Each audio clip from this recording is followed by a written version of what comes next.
दक्ष बहुत खुश खुश सा रहने लगा था और यह अनिकेत ने भी महसूस किया था, लेकिन कुछ कहा नहीं। कई बार खुद की ही नजर लग जाती है। दूसरी तरफ अमिता और दक्ष की आपस में बहुत बनने लगी थी। रिद्धि ये देखकर कभी कभी चिढ़ भी जाती थी। एक दिन अमिता किचन में कुछ बना रही थी, तभी रिद्धि वहाँ आ जाती है। अरे माँ, कितनी अच्छी खुशबू आ रही है, क्या बना रही हो? दक्ष ने बताया था कि उसे नारियल के लड्डू बहुत पसंद है, वही बना रही थी। वाह, मजे हैं नवाब साहब के, हर कोई खिदमत में हाजिर रहता है। और आप एक बार बताइए, इतना क्या आपको उसमें अच्छा लग गया?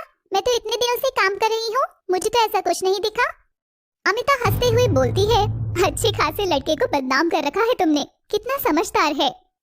समझदार? और वो, आपकी तबीयत तो ठीक है ना? बुखार तो नहीं चढ़ गया आपको? अमिता उसकी तरफ देखकर मुस्कुराने लगती है और नाम में सिर हिलाती है। रिद्धि बने हुए लड्डू में से एक लड्डू उठाने लगती है कि अमिता जी उसे रोक देती हैं। उसके लिए बनाए हैं, कल उसे दे दूं, उसके बाद खाना। सीरियसली? रिद्धि बच्चों की तरह मुंह बनाकर कहती है, मैं जा रही हूँ, थोड़ी देर और खड़ी रही तो मुझे जरूर बुखार चढ़ जाएगा। वो वहाँ से चली जाती है और अमिता जी उसे देखकर हंसने लगती हैं।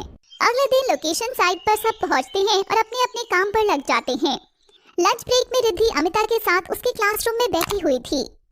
चलिए माँ, जल्दी से टिफिन खोलिए, बहुत तेज भूख लगी है। अमिता जी बार बार दरवाजे की तरफ देख रही थी। थोड़ा सा रुक जाओ, फिर शुरू करते हैं। क्यों, क्या हुआ? और आप ये दरवाजे की तरफ बार बार क्यों देख रही हो? कोई आने वाला है क्या? तब तक उसे दक्ष आता दिखता है। अरे बेल यहाँ क्यों आ रहा है? पक्का सीन मारेगा, चैन से लंच करना भी मुश्किल है।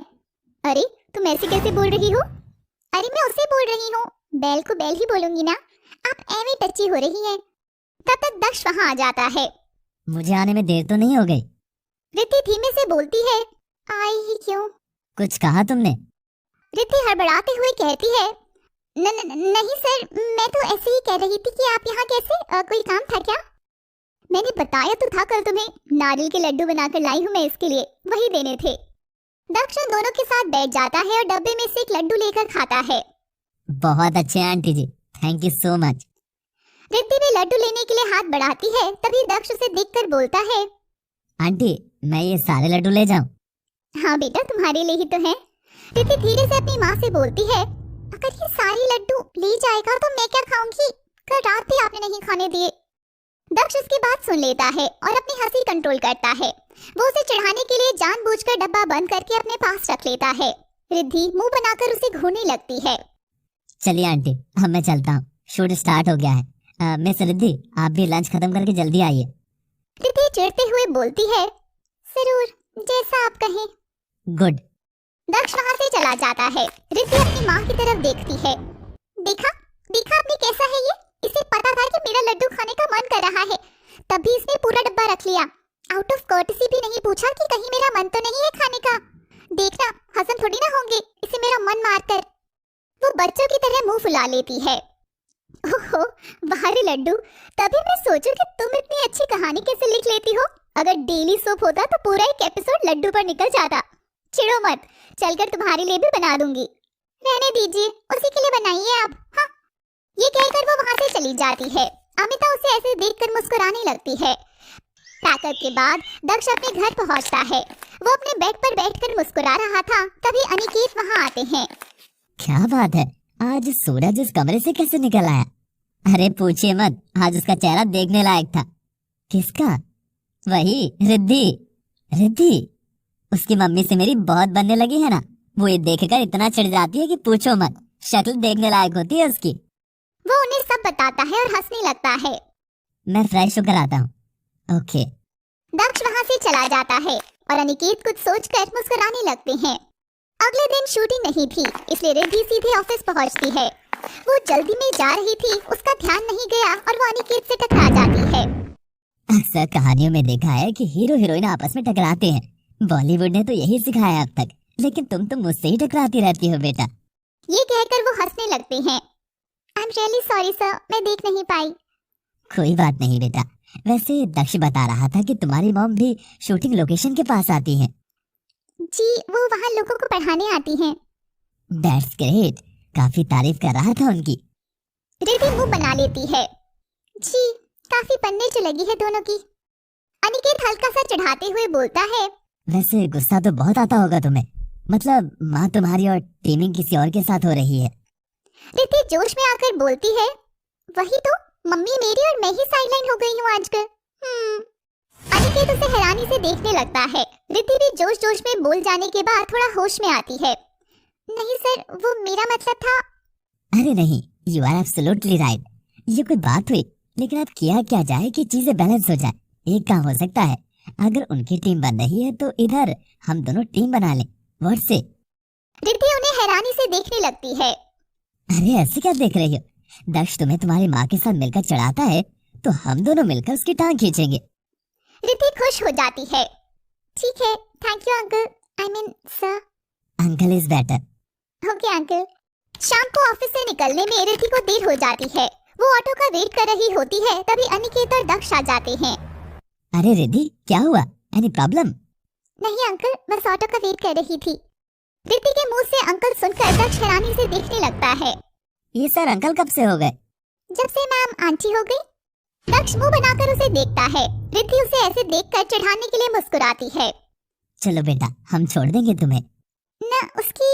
ठीक है अंकल, थैंक यू। वो कार में बैठ जाती है और दोनों रिद्धि के घर के बाहर पहुंचते हैं। रिद्धि कार से उतरती है। आप अंदर आइए ना अंकल, दक्ष की तरफ देखकर बोलती है। आप ही चलिए सर। नहीं, हमें देर हो रही है। हाँ बेटा, हम किसी और दिन आएंगे, पक्का। ठीक है। वो लोग वहाँ से चले जाते हैं। रिद्धि खुश होते हुए अंदर आती है। क्या हुआ, आज तो बहुत खुश लग रही हो तुम। हाँ हूँ तो। कोई खास वजह? हाँ, आज उस अकड़ू का मुंह देखने लायक था। आपके सामने इंप्रेशन जमाकर बड़ा चढ़ाता था मुझे, लेकिन आज उसके डैड मेरी टीम में आ गए। अरे मम्मी, शक्ल देखने लायक थी उसकी। अब चिढ़ा के दिखाए मुझे। मैं बहुत खुश हूँ। चलिए मैं फ्रेश होकर आती हूँ। रिद्धि वहाँ से चली जाती है। अमिता उसे यूँ देखकर मुस्कुरा रही थी। अमिता जी खुद से कहती है, मेरा दिल कहता है एक दिन ये नोकझोंक बहुत गहरे रिश्ते में बदलेगी। देखते देखते 6 महीने निकल जाते हैं। दक्ष और रिद्धि के बीच की टशनबाजी में कोई कमी नहीं आई थी, लेकिन शायद उनके बीच एक रिश्ता पनपने लगा था, जिसकी उन्हें खुद ही कोई खबर नहीं थी। दक्ष के मन में जो औरतों को लेकर एक चिढ़ थी, वो भी काफी फीकी पड़ने लगी थी। फिल्म की शूटिंग भी लगभग खत्म होने पर आ गई थी। रोज की तरह आज भी रिद्धि शूटिंग लोकेशन के लिए निकल रही थी, तभी अमिता जी उसके पास आती हैं। रिद्धि, आज मैं वहां नहीं आ पाऊंगी। क्यों माँ, कोई काम था आपको? गेस करो। बताइए ना। हमने जो नाइट स्कूल खोलने का प्रपोजल दिया था वो पास हो गया है। आज उसी का पेपर वर्क करने जाना है। सच? कांग्रेचुलेशंस माँ, आई एम सो हैप्पी। वो उनके गले लग जाती है। चलो अभी तुम जाओ, तुम्हें लेट हो रहा है, ध्यान से जाना। हाँ। वो खुशी खुशी वहां से चली जाती है। उसे शूटिंग लोकेशन पर पहुंचने में थोड़ी देर हो जाती है। दक्ष पहले से वहां था और बहुत गुस्से में लग रहा था। रिद्धि उसे ऐसे देखकर खुद से बोलती है, इससे क्या हुआ, बड़े दिनों बाद इसका वही पुराना रूप दिख रहा है। दक्ष रिद्धि को आते हुए देख लेता है। आइए आइए, वेलकम मैम। क्या हुआ सर, आप ऐसे क्यों बात कर रही हैं? कुछ नहीं हुआ, बस आज जिस लड़की का लास्ट शॉट होना था वो नहीं आई और ना ही फोन उठा रही है। सर हो सकता है कोई प्रॉब्लम हो गई हो। रियली? फोन क्यों बनाया गया है? एक बार कॉल करके इन्फॉर्म कर सकती है ना। दक्ष रिद्धि के सामने फिर से उस लड़की को फोन मिलाता है, लेकिन इस बार भी उसका फोन स्विच ऑफ आ रहा था। वेरी गुड, अभी तक तो सिर्फ रिसीव नहीं हो रहा था, लेकिन अब तो स्विच ऑफ आ रहा है। तुम्ही सिलेक्ट किया था ना उसे। अरे पर। Just shut up. मैं भूल कैसे गया कि लड़कियों का तो काम ही है धोखा देना। दक्ष गुस्से में वहाँ से जाने लगता है कि तभी उसे वो लड़की आती दिखती है। Sorry sir. बहुत सॉरी, काम मिल गया है, शायद इसलिए कदर नहीं है। सर मेरी माँ की सुबह से अचानक से तबीयत खराब हो गई थी, तो उन्हें हॉस्पिटल लेके गई थी। फोन नाम की चीज होती है ना, इन्फॉर्म कर सकती थी। सर हड़बड़ाहट में फोन घर पर ही छूट गया। अभी अभी उन्हें एडमिट करा कर आ रही हूँ। हॉस्पिटल में बस मेरा छोटा भाई है इस वक्त, शायद फोन भी बंद हो गया हो, उसमें बैटरी बहुत कम थी। ये कहते कहते उस लड़की की आंखों में आंसू आ जाते हैं। दक्ष रिद्धि की तरफ देखता है और कहता है, इनके जो भी शॉर्ट्स हैं पहले वो ले लो और इन्हें फ्री कर दो। रिद्धि हाँ में सिर हिला देती है। दक्ष उस लड़की से कहता है, अगर किसी भी तरह की हेल्प चाहिए तो you can tell me. Thank you sir. वो लड़की वहाँ से चली जाती है और रिद्धि और दक्ष एक दूसरे को देखने लगते हैं। रिद्धि उसे मुंह फेर लेती है और खुद से कहती है, अजीब आदमी है, ये कभी नहीं सुधर सकता, खामखा मेरे ऊपर बरस पड़ा, मेरी क्या गलती थी। रिद्धि का पूरा दिन मूड ऑफ रहा और वो दक्ष की तरफ देख भी नहीं रही थी। पैकअप के बाद सब घर के लिए निकलने लगते हैं। रिद्धि रोज अपनी माँ के साथ उनकी कार से चली जाती थी, लेकिन आज वो नहीं आई थी तो वो ऑफिस की कार के पास आती है। कार में बैठे लोगों में से एक लड़की रिद्धि से बोलती है, रिद्धि एक्चुअली तुम रोज अपनी मॉम के साथ चली जाती हो ना, तो मैंने अपनी कार लाना बंद कर दिया था। मैं ऑफिस की कार से ही आया जाया करती हूँ, इसलिए स्पेस फुल हो गई है। It's okay, I manage. Office की कार वहाँ से चली जाती है। दक्ष रिद्धि के पास आता है। चलो मैं छोड़ दूंगा। इट्स ओके, मैं खुद मैनेज कर लूंगी, और वैसे भी लड़की हूँ, अकेले मेरे साथ जाएंगे तो अगर रास्ते में मैंने आपका खून कर दिया तो आप तो फिर इतने रईस होने का फायदा ही नहीं उठा पाएंगे। रिद्धि जाने लगती है कि तभी आसमान से बादल गरजने लगते हैं। अरे बिन मौसम बादल क्यों गरज रहे हैं? दक्ष उसके पास आता है। देखो मौसम भी खराब हो रहा है, बहस मत करो। और वैसे भी अगर मैं चला गया ना तो कोई ऑप्शन भी नहीं रहेगा वापस जाने का, यहीं रहना फिर किसी गाय के तबेले में। मैंने कहा ना कि मैं नहीं जाऊंगी आपके साथ। दक्ष गुस्से से उसका हाथ पकड़ता है और उसे जबरदस्ती गाड़ी में बिठा देता है और खुद भी बैठ जाता है। ये क्या तरीका है? आप ऐसे। चुप। पहली बात, जिन्हें सीधे तरीके से बात समझ नहीं आती उन्हें ऐसे ही समझाना पड़ता है। और दूसरी बात, तुम मेरे ऑफिस की एम्प्लॉय हो और ऑफिशियल काम से यहाँ आई हो, तो तुम्हारी सेफ्टी ऑफिस की रिस्पॉन्सिबिलिटी है, इसलिए अपना मुंह बंद करो और चुपचाप चलो। रिद्धि बहुत चिढ़कर उसकी तरफ देखती है और चुपचाप बैठ जाती है। वो लोग थोड़ा आगे आते हैं कि तभी बारिश शुरू हो जाती है। ओह, ये दिसंबर के महीने में बारिश? वो धीरे से खुद से कहती है, ये जो साथ में है कुछ सही कैसे हो सकता है? तभी उसका फोन बजता है।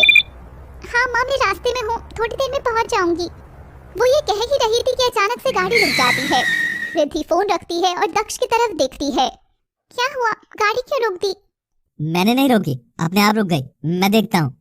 वो छाता लेकर गाड़ी से बाहर आता है और गाड़ी का इंजन चेक करने लगता है।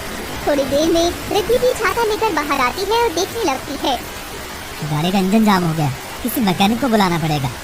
तो बुलाइए, इतने बड़े आदमी हैं आप, एक मैकेनिक नहीं बुला सकते? बड़ा आदमी तो हूँ, पर मौसम पर बस नहीं है मेरा, इतनी बारिश में कोई कैसे आएगा? रिद्धि थोड़ा परेशान होते हुए, तो फिर अब क्या करेंगे हम लोग? तब बहुत तेज हवा का झोंका आता है और दोनों के छाते उड़ा ले जाता है। दोनों भीगने लगते हैं। दोनों एक पेड़ के नीचे आकर खड़े हो जाते हैं। ये मौसम का जादू है मितवा। ये गाना 90s का कोई हो या आज का बच्चा, शायद ही किसी ने ना सुना हो, चाहे कोई भी सीरियल हो या प्ले। इस गाने के बाद यूं कहें कि इस गाने के शब्द सुनते ही हीरो हीरोइन की जिंदगी में कुछ ना कुछ बदलने ही लगता है। तो क्या ये मौसम इनकी जिंदगी का मौसम बदलेगा या यूं ही